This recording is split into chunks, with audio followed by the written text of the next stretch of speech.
გასულ დღეს ევროკავშირის საბჭომ უვიზო მიმოსვლის შეჩერების ახალ წესებს მხარი დაუჭირა. როდესაც ცვლილებები ძალაში შევა, ევროკავშირი შეძლებს, რომ ქვეყნებისთვის უვიზო რეჟიმის სტატუსი გააუქმოს, თუ მესამე ქვეყანა ევროკავშირის სავიზო პოლიტიკასთან შესაბამისობაში არ იქნება.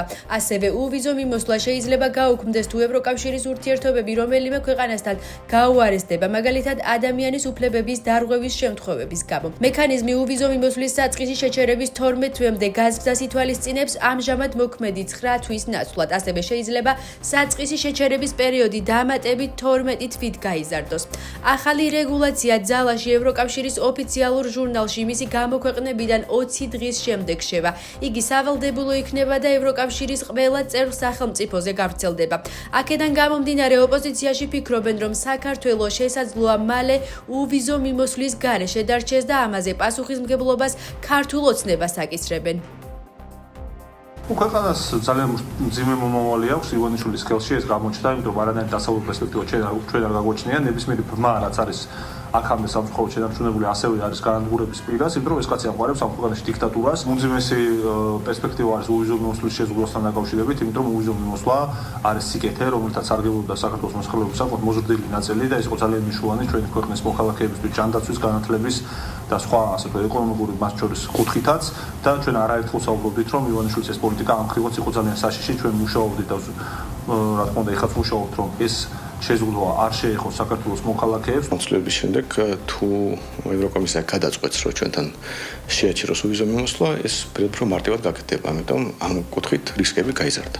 მაგრამ უშუალოდ გვექნება თუ არა ეს მიიღებს თუ რამ გადაწყვეტილებას ევროკომისია. ეს უკვე ჩვენი და ევროკავშირის პოლიტიკური ურთიერთობების საკითხია. და ამ გადაწყვეტილებამ მხოლოდ ეს პროცედურულად გაამარტივა, მაგრამ იმედია არ დაჭირდებათ ევროპელებს ამ გადაწყვეტილების მიღება. ემიგრანტები ქვეყნის გარეთ არჩევნებში მონაწილეობას ვეღარ შეძლებენ. ქართული ოცნება ახალ საარჩევნო კოდექსზე მუშაობას იწყებს. ცვლილება ეხება ხმის მიცემის პროცედურას და გულისხმობს ადგილობრივი თვითმმართველობის არჩევნების მსგავსად საქართველოს პარლამენტის არჩევნებზეც ხმის მიცემას მხოლოდ საქართველოს სახელმწიფო საზღვრებში. საქართველოს ტერიტორიაზე ხმის მიცემის წესის დამკვიდრება ზრდის არჩევნების მედეგობას, ამცირებს გარე მოთამაშეების გავლენას და უზრუნველყოფს უფრო ადეკვატურ ინფორმირებულ არჩევანს. მისი თქმით, ეს მოდელი სრულიად შეესაბამება საერთაშორისო სტანდარტებს და მოქმედებს ისეთ ქვეყნებში, როგორიცაა ირლანდია, მალტა, ისრაელი და სომხეთი. 13%-ზე მეტი ქართული ეკონომიკის შედგება ემიგრანტების მიერ ყოველწლიურად თავისი ოჯახის წევრებისთვის გადმორიცხული თანხებისგან და როცა ამ ადამიანებს უგრძალებთ პოლიტიკაში, ასე ვთქვათ, ნებისმიერი ფორმით ჩარევას, იმიტომ რომ ერთადერთი ფორმა მათთვის არის, რა თქმა უნდა, არჩევნებში მონაწილეობის მიღება. ეს არის, რა თქმა უნდა, ჯერ ერთი კონსტიტუციის მთავარი პრინციპების დარღვევა, ხო, ადამიანებს ქართველობა ეკრძალებათ ფაქტობრივად და ძალიან უსამართლოა, როდესაც ეკონომიკაში ამხელა როლი უნდა კონდეს ამ ხალხს და პოლიტიკაში არანაირი როლი არ უნდა კონდეს. ჩემი აზრით ეს კარგი, ასე ვთქვათ, შანსი ემიგრანტებისთვის დაინახონ, რომ მათი ხმა, თუნდაც რომ მათი ხმა მართლა იყოს გათვალისწინებული არჩევნების წინ ყველა იმ ადამიანს, რაც ფულს უგზავნიან, სთხოვონ, წავიდნენ არჩევნებზე და ისე მისცენ ხმა, როგორც მათ ემიგრანტებს სურთ. თავისთავად შეიძლება არ იყოს სწორი მიმართულებით, ასე ვთქვათ, გადადგმული ნაბიჯი ქართლის მხრიდან, მაგრამ მეორე მხრივ კარგი სტიმული იქნება ემიგრანტებისთვის, რომ სერიოზულად დაფიქრდნენ რა ხდება ჩვენ ქვეყანაში. ეს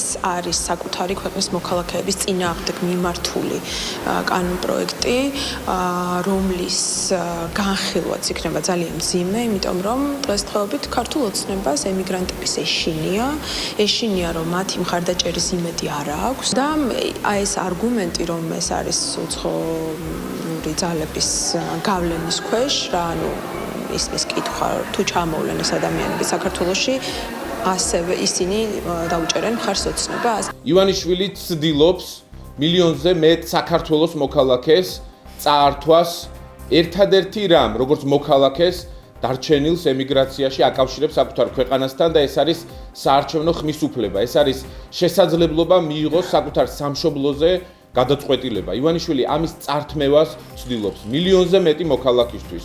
ეს აჩენს, ეჭვებს, რომ ივანიშვილი ემზადება ახალი საპარლამენტო არჩევნებისთვის იმ პირობებში, რომ მან გააუარესა სამართლებრივი მოცემულობა, ის ეცდება, რომ ახალი პროპაგანდისტული, ძალადობრივი მოქმედებების პირობებში, პარტიების აკრძალვის პირობებში სცადოს ახალი საპარლამენტო არჩევნების ჩატარება. ამერიკულ სკოლაში ბიზნეს კვესტის შემაჯამებელი ღონისძიება გაიმართა. მოსწავლეებმა საკუთარი ბიზნეს იდეები განახორციელეს და შემდეგ საკუთარი პროდუქტების გამოფენა გაყიდვა მოაწყეს. სწავლება 2 თვის განმავლობაში მიმდინარეობდა. ბავშვებმა ასევე ჩაატარეს ბაზრის კვლევა და შეისწავლეს პროდუქტის შექმნის პროცესი. ისინი მთლიანი პროცესის განმავლობაში გადაწყვეტილებებს სრულად დამოუკიდებლად იღებდნენ.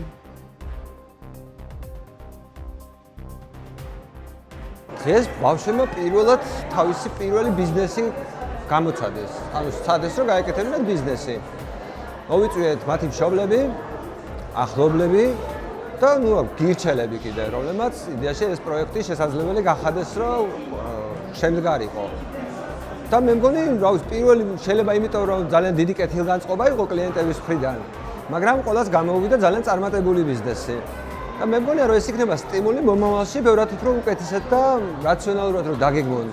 ისინი თავადად იფიქრებენ და თანხმდებიან ამ ფარგლებში მათ შეუძლიათ რომ როგორც საკუთარი სასწავლო დღე დაგეგმონ, ისევე როგორც მაგალითად დღეს რა ბიზნესი გაეკეთებინათ, მათი გადასაწყვეტი იყო. ჩვენი ამოცანა უბრალოდ უყუროთ რომ ერთადერთი რასაც ჩვენ არ დავუშვებთ არის რომ მათ არაფერი არ გააკეთონ. ანუ ამ სკოლაში არ შეიძლება არაფრის კეთება. დანარჩენი ყველაფრის კეთება შეიძლება იმ წესების ფარგლებში, რომელზეც ისინი თანხმდებიან და ეს არის თავისუფლება. კვესტი, რომელიც მომავალში იქნება ჩვენი ორთვიანი სესიების, ყველა იქნება ასეთ ხელშესახები. 2 თვის ბოლოს მშობლები და სტუმრები მოვლენ და ნახავენ პრაქტიკულ მაგალითებზე თუ რა ისწავლეს მათმა შვილებმა. მაგალითად, გამომძიებლობანას კვესტის ბოლოს დანაშაულს მოვაწყობ და იმას გამოიძიებენ ლაივში. ექიმობანას კვესტის ბოლოს რეალურ დიაგნოზს დასვამენ და წამალს გამოწერენ და ასე შემდეგ. ასეთ პრაქტიკული და ცხოვრებისეული გამოცდილების მისაღები პროექტები გვექნება. ჩვენ გვეგმავთ რომ წელიწადში რამდენიმეჯერ გავაკეთოთ და ამაში ჩავრთოთ არა მარტო ჩვენი ბავშვები, არამედ ჩვენი გარშემო სკოლებსაც და ესეთ იმ სკოლებს, რომელსაც შეიძლება დაინტერესოთ, შევთავაზოთ საშუალება, რომ ბავშვები მოვიდნენ ასე თავიანთ ბიზნესები მოიტანონ და დღეს გვაქვს ბიზნესი სკოლაში და დღეს ყველას აქვს თავის ბიზნეს იდეა და ყველა ყიდის. ამ ბიზნესისთვის გავაკეთეთ 6 კონსული ამ კვესტისთვის და ყველა მოიფიქრა თავისი იდეა. ზოგს წვენები აქვს, ზოგს ჯინჯერის ისინი აქვს და მე მოვიფიქრე ჰოთ-დოგის გაკეთება. ჩემი ჰოთ-დოგის ბიზნესი მიდის არც ველოდი ესე კარგად რომ წავიდოდა. დღეს არის ბიზნეს პროექტის დღე და დღეს ერთად ვაკეთებთ მთელი სკოლა ერთად ვაკეთებთ ბიზნესს. ანუ რაღაც პროდუქტებს ვყიდით. მე ვყიდი ლაშს, სალომე ყიდის ჯინჯერმეთმენებს, რეზი წვენს და ყველა ესეთ რაღაცებს ყიდის. ძალიან ბევრი გავყიდე და ვიშოვე 80 ლარი. ანუ 30 ლარი მოგებაში ვარ, რადგან 50 დასაბრუნებელი.